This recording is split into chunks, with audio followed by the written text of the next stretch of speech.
Des murs toujours debout après 20 siècles d'existence. Cette immense villa, typiquement romaine, semble se jouer du temps qui passe. Nous sommes sur la presqu'île de Piantarella, aux environs de Bonifacio. Ces vestiges archéologiques sont partiellement connus depuis 1932. Cette bâtisse construite à l'époque augustéenne était très confortable. Elle comprenait même un complexe thermal.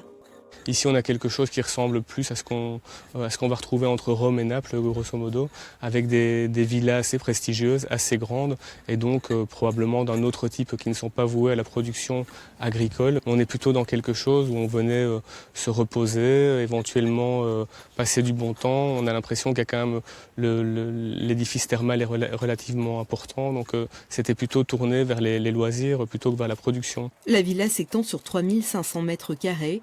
Elle appartenait assurément à un notable. Il faudra, pour percer son mystère, fouiller patiemment ces 50 pièces.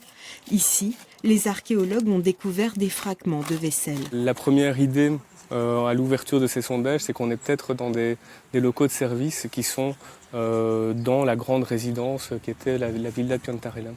Ce qu'on peut également avoir dans ces niveaux, ce sont des objets en verre qu'on trouve en assez grande quantité.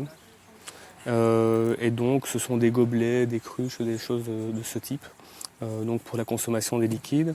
La villa est habitée du 1er au 3e siècle après Jésus-Christ. À la même époque, une sorte de digue est construite à une centaine de mètres. La structure était-elle destinée à protéger un étang à proximité? C'est pour l'instant l'hypothèse privilégiée par cette équipe d'archéologues sous-marins. Dans les photos aériennes, on voyait cette trace très évidente de quelque chose sous l'eau, très imposant, de plus de 110 mètres de longueur. Elle est construite avec une technique qu'on connaît depuis Pline l'Ancienne, c'est-à-dire de jeter des pierres progressivement jusqu'à faire remonter et les faire sortir de l'eau. C'est une technique qui est utilisée même à Rome. Ce qu'on cherche de comprendre, c'est là, pour cette structure, pourquoi elle a été construite là, à cet endroit. Probablement pour protéger l'entrée dans l'étang de Piantarella, mais avec quelle finalité, on ne le sait pas. La digue comporte également une brèche qui intrigue les archéologues. Pour cette mission, ils tenteront notamment d'en comprendre son intérêt.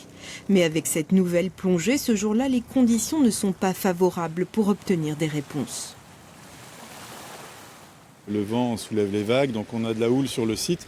Le site est très peu profond, donc ça émulsionne le sable, les posidonies, ce qui fait ça nous réduit considérablement la visibilité. Pas de quoi décourager nos archéologues sous-marins, car la synergie avec les équipes terrestres ouvre de nombreuses pistes. On va dire que ce sont des travaux dans l'étang qui sont à la mesure de la démesure de la villa romaine, exact, qui est extrêmement grande et extrêmement La villa importante. Est démesurée, oui. Faire une digue en brise-lames de plus de 110 mètres de longue, 6 mètres de large, plus toute l'esplanade qui fait 50 mètres. Tu fais pas ça si tu n'as pas une raison précise. Ce serait complètement en phase avec l'occupation de la villa romaine. Je pense que oui. Les céramiques qu'on a trouvées, c'est entre, disons, Haut-Empire Auguste jusqu'à le 4e siècle. Après, c'est les dernières choses qu'on a trouvées. Rien plus ancien, rien plus récent. L'étang servait-il de vivier aux notables de la ville? Possible. Une autre équipe de chercheurs sera prochainement chargée d'y effectuer des sondages pour en savoir plus. Les habitants de la villa contrôlaient-ils les routes maritimes ou les carrières de granit du détroit? Pour tenter de répondre à cette question, direction l'île de Cavallo. Nos archéologues sous-marins y travaillent en partenariat avec des chercheurs de l'Université de Bruxelles. On a une exploitation de granit avérée, on a encore des blocs qui sont en cours de taille et qui sont restés dans les carrières.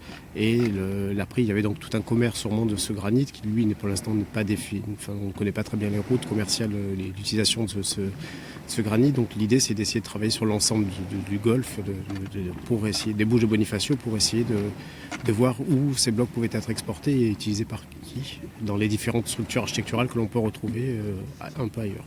Soit en tout 5 équipes d'archéologues et de scientifiques qui mêlent leur savoir pour essayer de retracer l'histoire du détroit à l'époque romaine. Un travail opiniâtre alors qu'il n'existe aucune source écrite pour les aider. Ces opérations de recherche sont financées par l'État.